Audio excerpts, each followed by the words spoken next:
So cars are a little bit like runners in that there's a set of conditions that make them most efficient in going down the road. Cars, however, only have one variable they can change, and that's their cadence, which is the revolutions per minute of the tires. Runners are fortunate we have two variables that we can change. One is cadence, steps per minute. The other one is stride. Both those are important factors to consider when you're running to most efficiently run.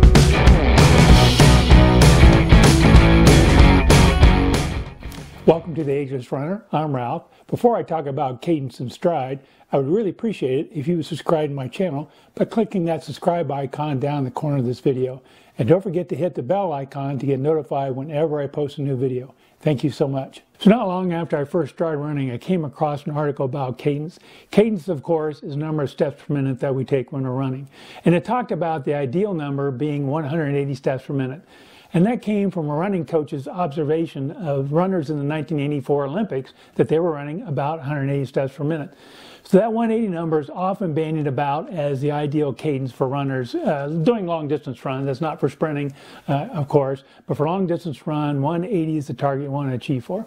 Well, that's not really right. There's been subsequent studies, especially one done in 2019, that was published in the Journal of Applied Physiology, and it looked at the top 25 male and female finishers to the 2016 100K World Championships. And they found that using their smartwatch data, they found that the cadence averaged from a low of 155 steps per minute all the way up to a whopping 203 steps per minute. And these are elite athletes. Now, they did find that when they averaged all the cadences, they averaged to 182, which is close to the 180, but they had a range of 155 to 203. Now, the other thing they found when they looked at the finish times between the lowest average cadence and the highest average cadence, they found that those finish times differed only by a matter of minutes. That's a really key finding in my mind, because that says that cadence is not the only key factor in how fast we go, our pace. The other, of course, is stride. In my car example, your car can't change its stride. The diameter of the tire is fixed, and so it's only going to travel so far in one revolution. However, on every stride we take, we can change the length a little bit. But is there an ideal stride length? No, because we're all runners of different physiologies, different heights, different body masses and muscle types, that there is no ideal stride length. But there is an ideal for each runner. There is a range that works best for us. So the one concern is if your stride is too long, which can happen with low cadences, is that you're overstriding and you may be striking the ground with your heel. And when you do that, you send all those forces up your leg, you can hurt your knees, your hips, your muscles. So overstriding is not good. On the other hand, if your stride is too short, you're not getting that momentum on the push-off of your back foot that helps propel you forward.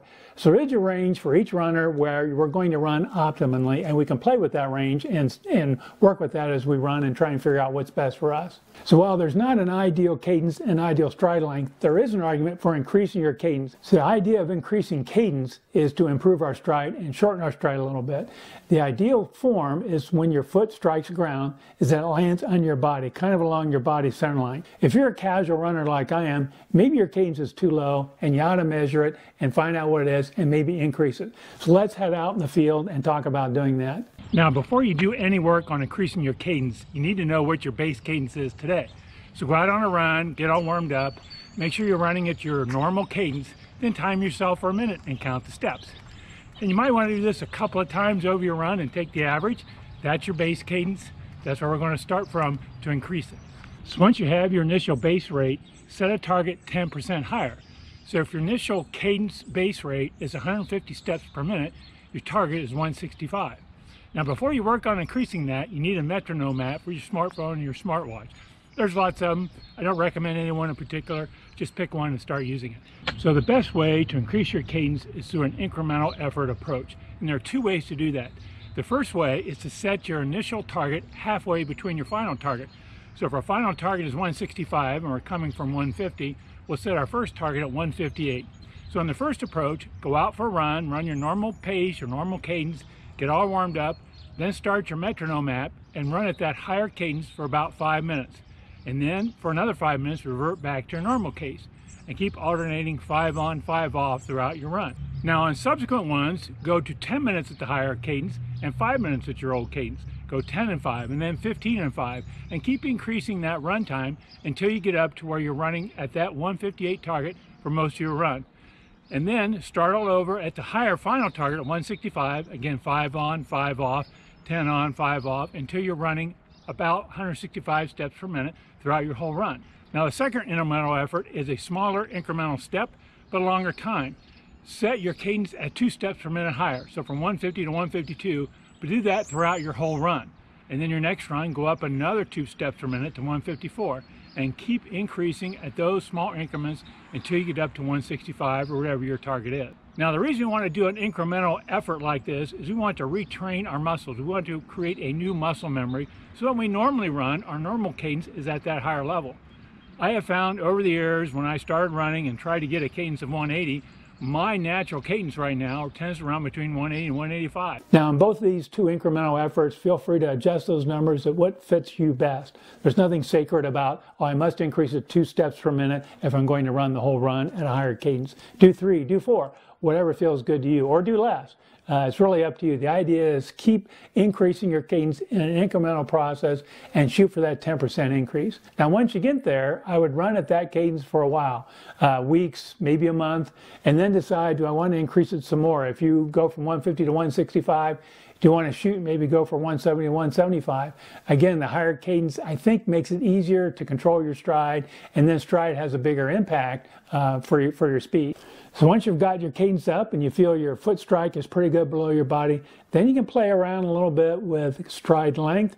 What I do is I will increase my stride length a little bit if I want to run a little faster. And of course, I'll decrease it if I want to run a little slower or go a little longer.